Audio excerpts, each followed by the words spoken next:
Hello प्यारे बच्चों, कैसे हैं आप सब। आई होप सब अच्छे से होंगे अपने घर में।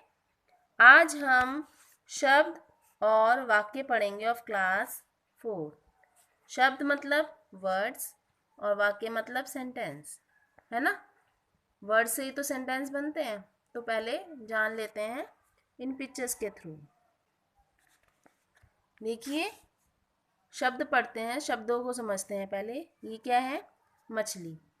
और ये क्या है? सब वर्ण है ना। वर्णों को मिलाकर एक शब्द बना। वर्ण कैसे, कौन कौन से हैं? म, अ, छ, अ, ल, ई। मछली। छ, आ, त, आ। छाता। स, उ, र, अ, ज, अ। सूरज। तो आपने समझा, वर्णों के सार्थक मेल से क्या बने? शब्द बने। वर्णों के सार्थक मेल से शब्द बने। तो शब्द निर्माण के लिए वर्णों का सार्थक मेल होना अत्यंत आवश्यक है, यानी कि बहुत जरूरी है। यदि क्रम सही ना हो तो ये शब्द ऐसे बनेंगे। देखो, मछली, ली, छ, म, लीछम। कोई वर्ड है ये? नहीं है, क्योंकि इसका कोई मीनिंग ही नहीं निकलता। सेकंड देख लेते हैं। छ, म, ली, छमली। ऐसा कोई वर्ड है? नहीं है। छ, ली, म, छलीम। है कोई वर्ड? नहीं है, है ना। छाता का ताछा। कोई वर्ड नहीं है। तो इन शब्दों से पता चलता है कि वर्णों के जिस मेल का कोई अर्थ नहीं निकलता वे शब्द नहीं कहलाते। शब्द क्या कहलाते हैं? वर्णों के सार्थक मेल से शब्द बनते हैं। वर्णों के सार्थक मेल से शब्द बनते हैं।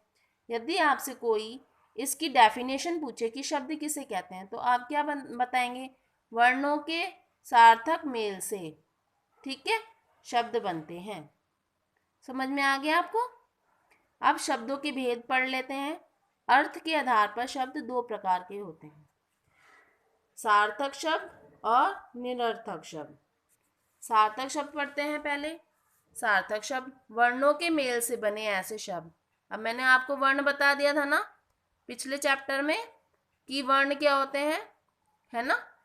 वर्ण होते हैं अक्षर, है ना, अल्फाबेट, जिसका कोई ना कोई अर्थ होता है। वर्णों के मेल से बने ऐसे शब्द जिसका कोई ना कोई अर्थ होता है सार्थक शब्द कहलाते हैं। जैसे बाजार, चिड़िया, बर्तन आदि। इनका कोई ना कोई अर्थ है, आप सभी को पता है।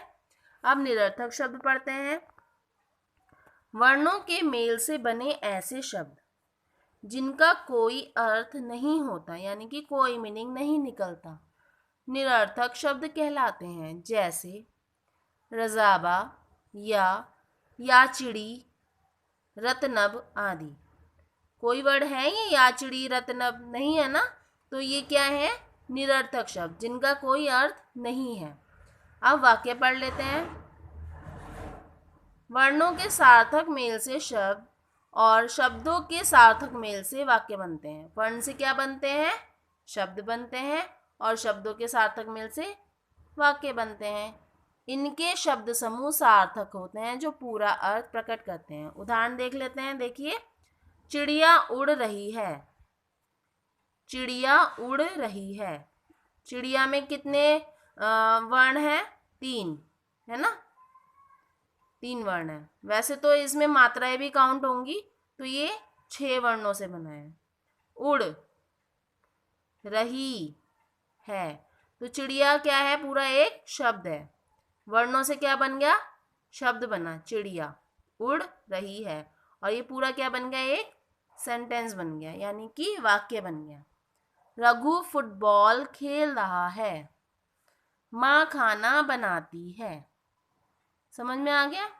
अब देखिए, यदि शब्दों, यहाँ पे शब्दों के सही क्रम होने के कारण वाक्य पूर्ण और सार्थक, यानी कि वाक्य पूरा है और बिल्कुल सही है। वाक्य में शब्दों का सही क्रम में होना अत्यंत आवश्यक है। वाक्य में शब्दों का सही क्रम में होना अत्यंत आवश्यक है। और यदि क्रम व्यवस्थित ना हो तो वाक्य कैसे बनेगा? रही है उड़ चिड़िया, है ना, रही है उड़ चिड़िया, तो ये कोई वाक्य है? नहीं है। खेल फुटबॉल रहा है रघु, नहीं है। खाना है माँ बनाती, तो ये क्या है? सारे अव्यवस्थित वाक्य हैं। तो अव्यवस्थित वाक्यों में भी सभी शब्दों का प्रयोग हुआ है, परंतु सही क्रम ना होने के कारण वे अटपटे और अर्थहीन लग रहे हैं, यानी कि उनका कोई मीनिंग नहीं निकल रहा है, वाक्य का अर्थ स्पष्ट ही नहीं हो पा रहा है। तो शब्दों के सार्थक मेल से वाक्य का निर्माण होता है। आई होप आपको समझ में आ गया होगा यहाँ तक। अब वाक्य के अंग पढ़ लेते हैं, ठीक है, यानी सेंटेंस के भी अंग होते हैं। प्रत्येक वाक्य के दो अंग होते हैं, एक तो उद्देश्य, एक विधेय। पहले पढ़ते हैं उद्देश्य, जिसके बारे में कोई बात कही जाए, यानी कि उद्देश्य क्या है? हम जैसे लड़का भाग रहा है, जैसे यहाँ पे उदाहरण दिया हुआ है हिरन दौड़ रहा है, तो हिरन क्या है? उद्देश्य है। और विधेय क्या है? दौड़ रहा है, ठीक है। जिसके बारे में कोई बात की जाए उसे उद्देश्य कहते हैं, और उद्देश्य के बारे में जो कुछ कहा जाए उसे विधेय कहते हैं। सेकंड देख लेते हैं, रचना गा रही है, तो रचना क्या है? उद्देश्य, और गा रही है विधेय, ठीक है। समझ में आ गया आपको?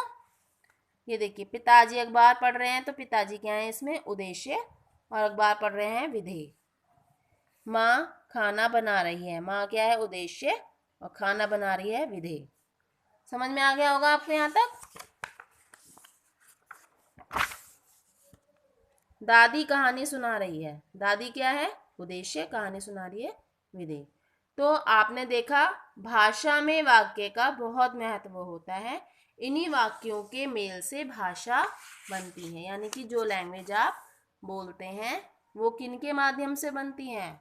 एक बार और बता देती हूँ, वर्णों के सार्थक मेल से क्या बनते हैं? शब्द बनते हैं, और शब्दों के व्यवस्थित क्रम से क्या बनते हैं? वाक्य बनते हैं। आई होप आपको अच्छे से चैप्टर समझ में आ गया होगा। इसको अच्छे से रीड करना, एंड टेक केयर, बाय।